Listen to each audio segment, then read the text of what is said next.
Hi, and welcome to Inspirational Focus.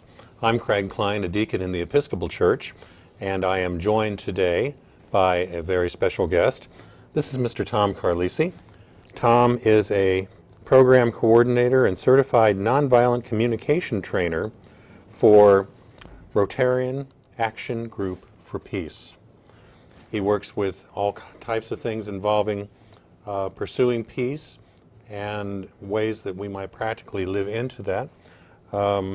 So I welcome you to the show for learning about peace-building skills, starting a peace committee, getting involved with peace-building initiatives, and connecting, of course, with fellow peace builders. Tom, welcome to the show. Thank you, Craig. Very happy to have you. So to establish a little background, where do you do all of these things? Well, I'm from Columbus, Ohio. I've been a resident for over 60 years there, and so I'm based there, but I'm also part of Rotary District 6690, which are 59 clubs in Central Ohio and Southeast Ohio. So we worked in there. I would help with the programs in Portsmouth, Gallipolis, now Wellston, and Jackson, and Athens, and many of the areas in our zone district. But that is made up of zones across the country, and there's actually in Rotary there's over 35,000 clubs, over 1 million representatives, 1.2 million, and we also have Rotaract clubs, which are the 18 to 30-year-olds that I work with, establishing service clubs on campuses, and we actually want to start one here at the University of Rio Grande, and also we work with Interact. So it's actually from local to global. Very good. So how did you get involved in all things peace, in building peace? Oh, I love that question. I love that question. Well, I'm going to speak about faith at this point. Okay, so faith has been important to me in my life, and very early in my career, actually when I was in college, I went through and I knew that I wanted to work with people, okay, and I wanted to contribute in some kind of way. So what happened through my journey is I found that I got a degree in psychology. I've been in that profession, but I also love doing community work, and I love doing service to others. And when it comes to peace and faith, we're really walking the walk, you know, of why we're all here, and how do we love each other, and how do we listen, looking at mutuality and care. Very good. And yes, we are walking together very clearly, and this is takes it clearly a step further in that it's an organized, purposeful walk. Yes. That we work on again together. When you do this through Rotary, we have the Action Group for Peace, which I'm guessing is a national, if not international, organization. The Rotarian Action Group for Peace is a semi-autonomous nonprofit organization made up of people from Rotary, Rotaract, which would be the 18 to 30-year-olds, like on campuses, or young professionals. Their partner, let's say their wives or family members. And it's anybody that has a passion for the area of peace and conflict prevention and resolution. And that's really what their mission is, to provide resources for all the Rotary clubs in the world. And what happened is I met them a year and a half ago at an international convention in Atlanta, Georgia, and I proposed to them that I wanted to do a pilot program integrating this nonviolent communication process with the Rotary four-way test. And they said they agreed to that, and I became a member, and they now have endorsed the program that we'll talk about today. Okay. Let's take a look at that Rotary four-way test, if we could, so we can start connecting things. Okay. So the four-way test is simply what we believe motivates, we being Rotary, and in the spirit of full disclosure, I too am a member of Rotary. So we'll go through it. Of the things we think, say, or do, is it the truth? Is it fair to all concerned? Will it build goodwill and better friendships? And will it be beneficial to all concerned? Thank you. And Rotary adopted that four-way test, I think back in the 1930s, if yes, I'm wrong. It did. And what happens is, think about if we all just practiced, when we speak, are we speaking the truth without judgment? Okay? And is it fair to all concerned? Are we really putting ourselves in the other person's shoes, really trying to understand them, rather than maybe hurry up and get done, I got an answer for you, you know, or I want to tell you my thoughts. Mm-hmm. When we look at building goodwill and better friendships, we're looking at mutuality. Mm-hmm. Okay, how can we all find out that we all have the same universal needs? We might have different strategies, different ways of approaching it, but in the end, we all are we want respect, we want safety, we want a voice, we want inclusion. Mm-hmm. And then, you know, is it beneficial to all? So rather than just my way, I don't care about you, how do we make sure that what I'm asking for, I'm listening to what you need, and let's be creative about finding solutions that at least are respectful to everyone.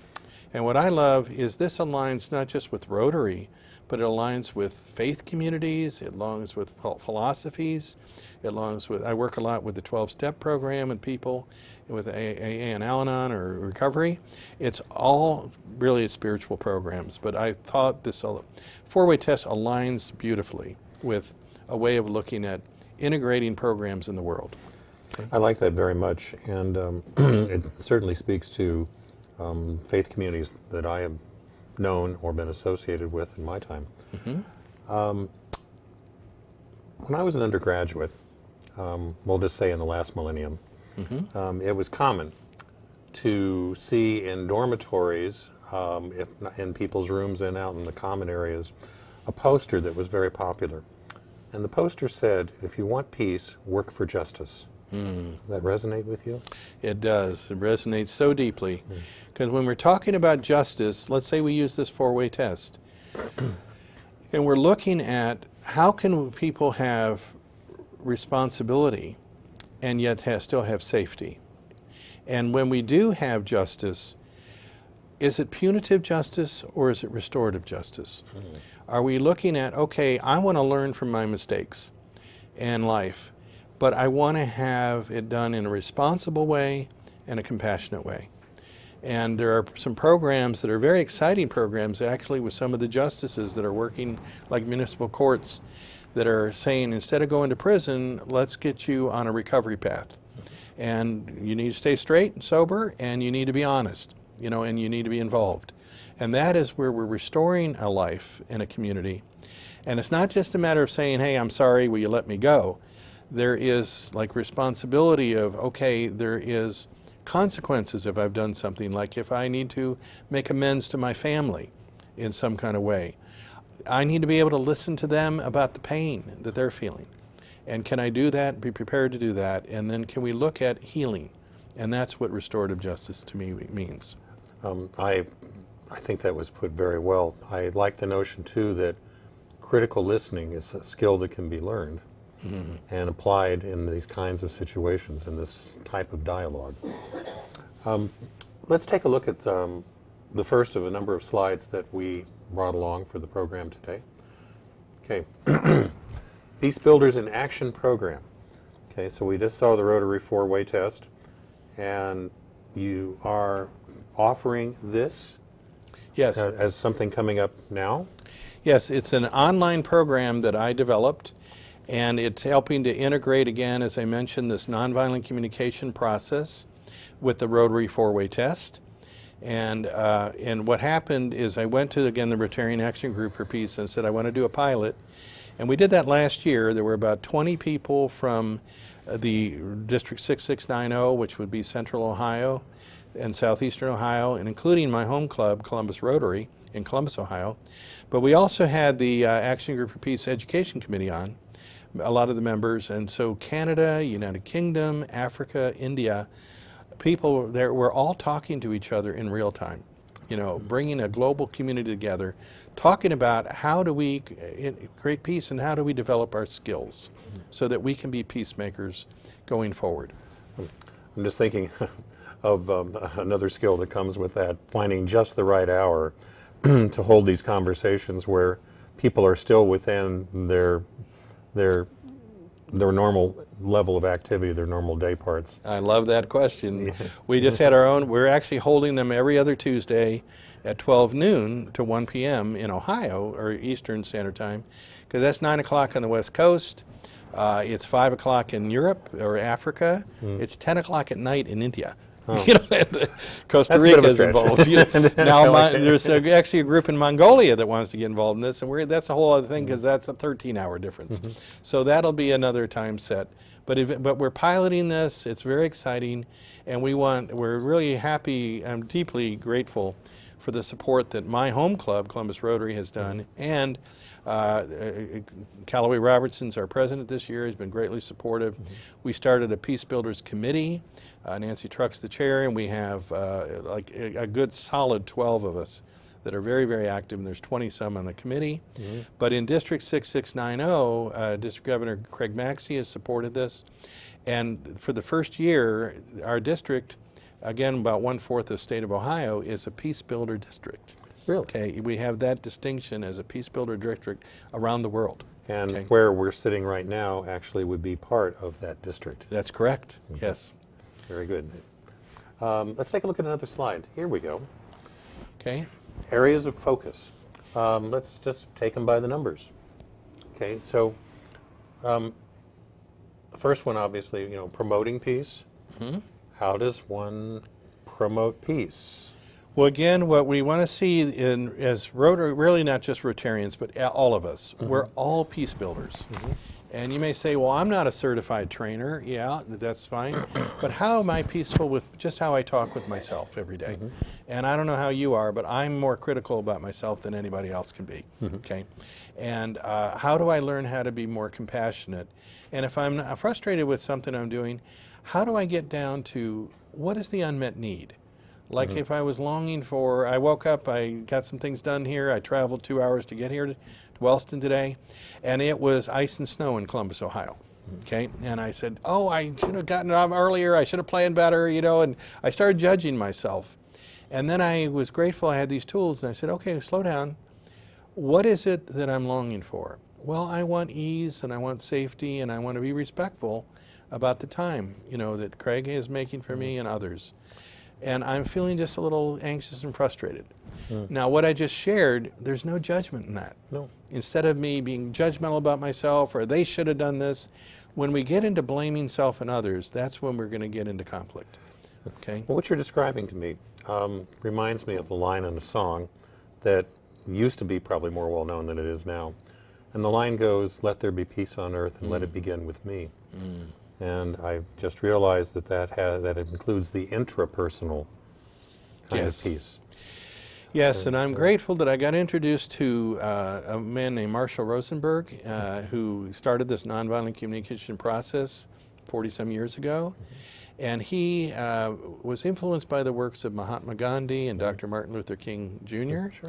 And again, what he was saying is, how do we really shift this kind of domination culture of right, wrong, good, bad, I want mine, I don't care about you. And yet, he said, what makes us, what is the nature of us is that we're naturally compassionate in nature. We oftentimes want to help each other. In fact, one of the universal first things you ask somebody when you see them, wherever you're in the world, is, how are you? Now think about that. Oftentimes we don't, well, I'm okay, I'm fine, or we blow it off. But oftentimes it's like, I see you. How are you? That's right. Okay. It's more than just a simple superficial pleasantry. It actually can have great meaning. Now, it's true, many of us don't expect a more thoughtful, reflective response when we ask that question. Yes. But in fact, I would welcome that if someone took that step. I'm going to ask you that now or later. How are you right now, Craig? You know, okay.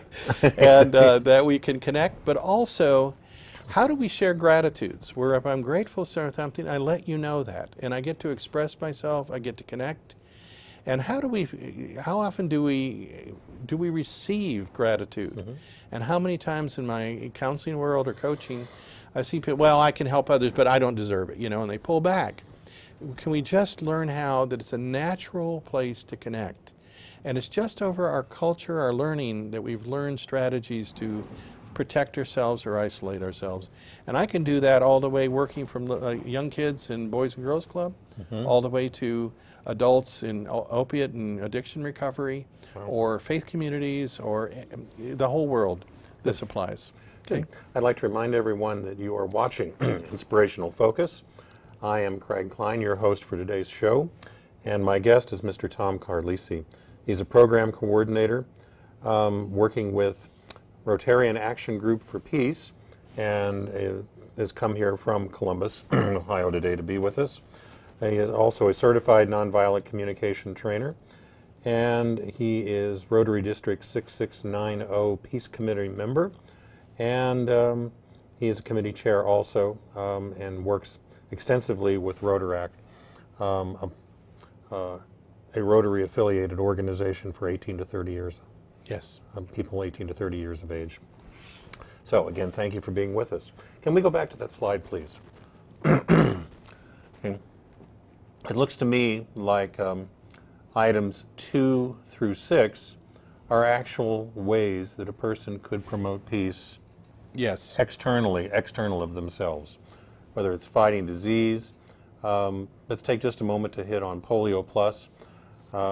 Many people may not know that Rotary focuses a major effort toward eradicating polio in the world.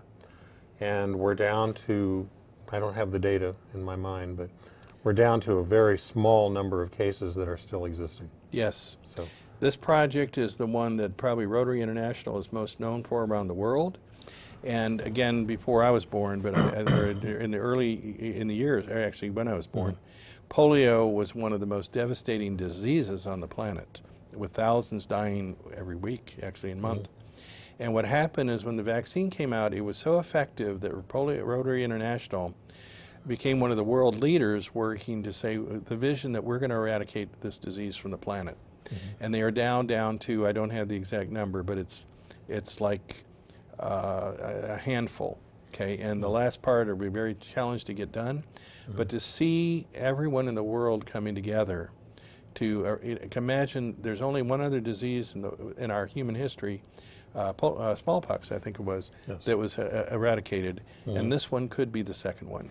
So what happens with Rotary and those six areas of focus, it's not just peace and conflict resolution, but we need education, we need health, we need safety, we need economic development in emerging countries and all.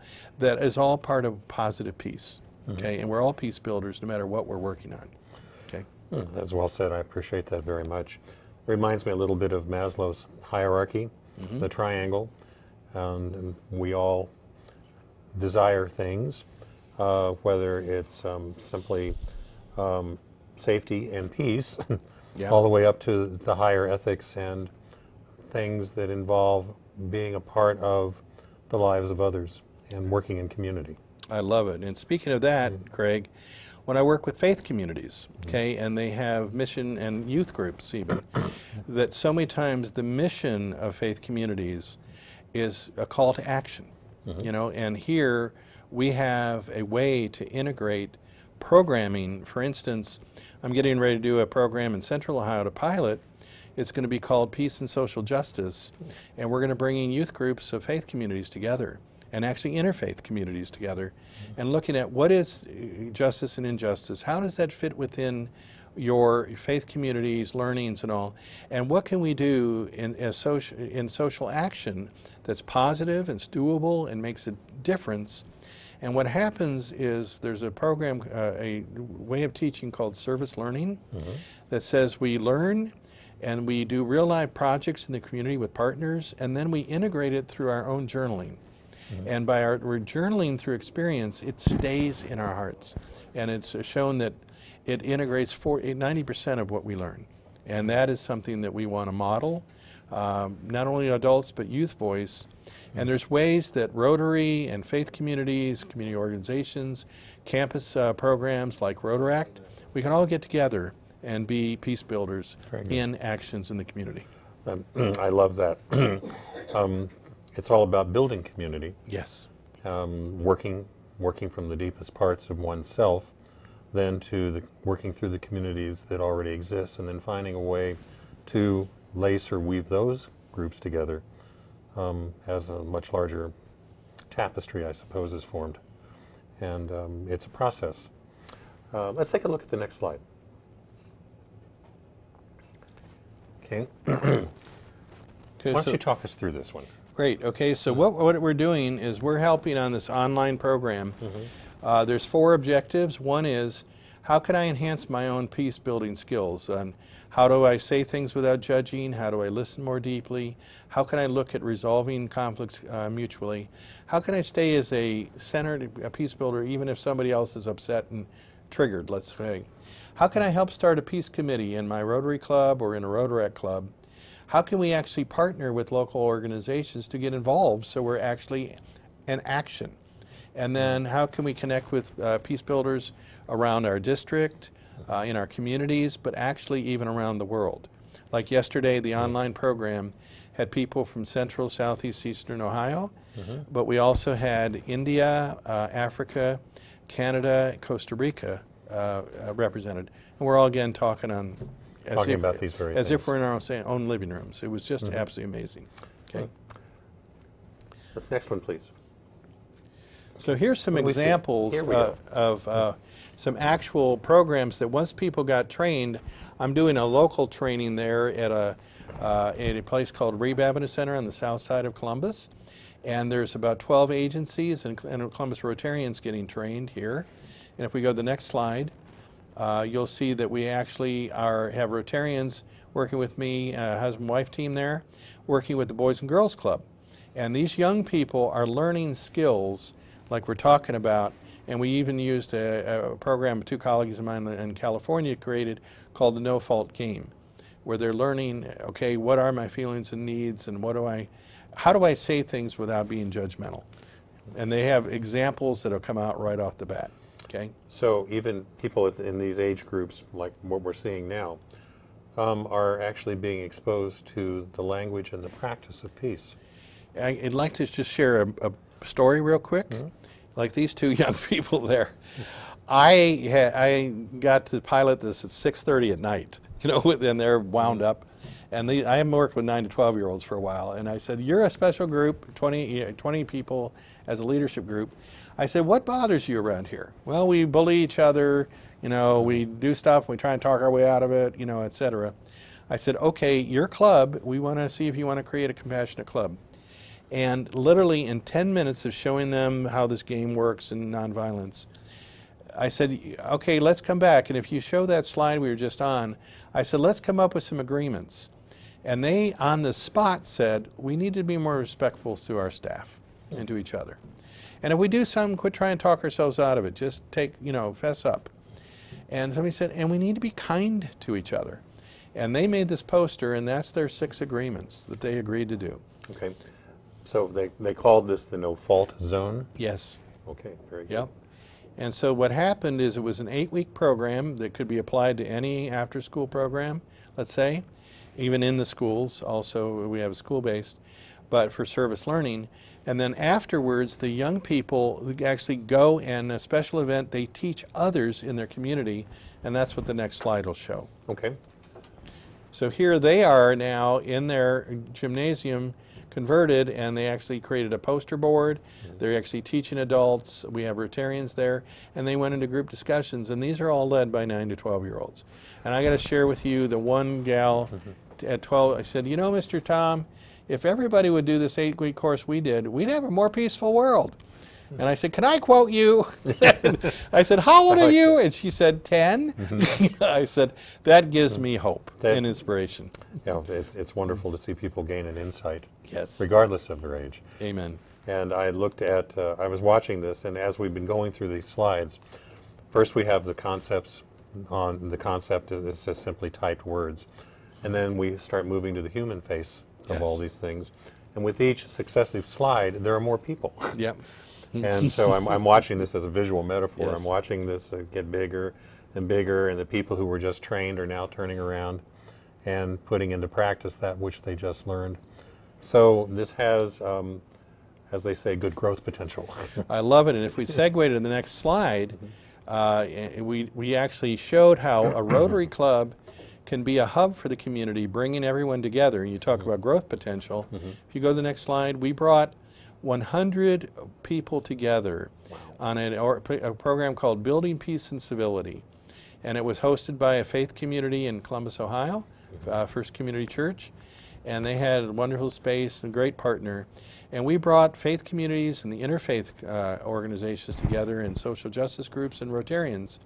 And we had people of all different faiths talking to each other at the table. And so we've never had this opportunity to be able to, we all have similar missions, and yet we're finding out the connectivity, that we all are longing for the same similar needs, you know.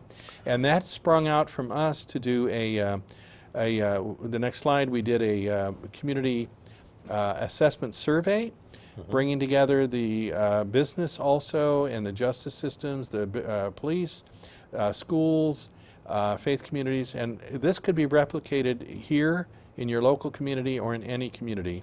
And that's the opportunity for partnerships in action. Okay? Okay. We're reaching a point where we're going to start winding down on time. I'd like to ask you if you had a takeaway or 2 or 3 takeaways, what would you want, or what would be your hope for someone who has just watched this program? What would you like them to do? What would you hope they might be inspired to consider? Well, I'm hoping, a great question, I really enjoy that. I'm hoping that they go into their hearts and say, how am I a peace builder? You know? And whatever faith you are, whether it's Christian or denomination or secular, we all have time and talent. We are put on this earth to contribute. And our natural state is to connect.